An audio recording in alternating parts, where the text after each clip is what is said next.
అమెరికాకు యూకే విమాన వాహన నౌకలు అవసరం లేదని ఆ దేశ అధ్యక్షుడు ట్రంప్ అన్నారు.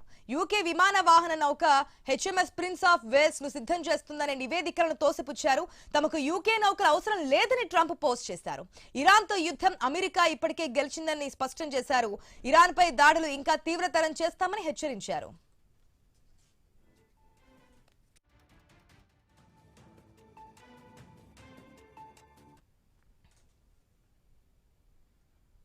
దుబాయ్ అత్యంత సురక్షితమైన అంతర్జాతీయ కేంద్రమన్న భావనకు ఇరాన్ నిర్వహిస్తున్న ప్రతీకార దాడులు తూట్లు పడుస్తున్నాయి. ఇక్కడ ప్రసిద్ధి కట్టడాలపై ఇరాన్ డ్రోన్ క్షిపణి దాడులు దుబాయ్ ప్రతిష్టను మసకబారేలా చేశాయి.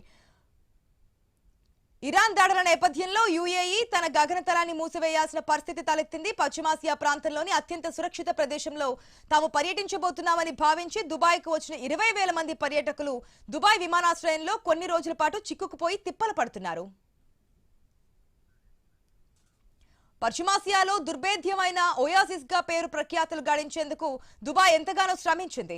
ఏ క్షణంలో ఏం జరుగుతుందో తెలియని పశ్చిమాసియా రాజకీయాలకు అతీతంగా ఒక బలమైన ఆర్థిక పర్యాటక విలాస కేంద్రంగా పేరు తెచ్చుకుంది.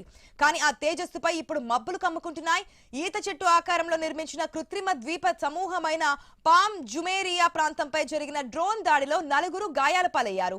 ఈ నేపథ్యంలో యుఏఈకి చెందిన ప్రముఖ వ్యాపారవేత్త ఖలఫ్ అహ్మద్ అల్ హబ్జూర్ అమెరికా అధ్యక్షుడు డొనాల్డ్ ట్రంప్ లకు ఒక బహిరంగ లేఖ రాశారు. ఇరాన్ పై ప్రకటించిన యుద్ధంలోకి పశ్చిమాసియా ప్రాంతాన్ని లాగే హక్కు మీకెవరిచ్చారని ఆయన ప్రశ్నించారు. ప్రపంచ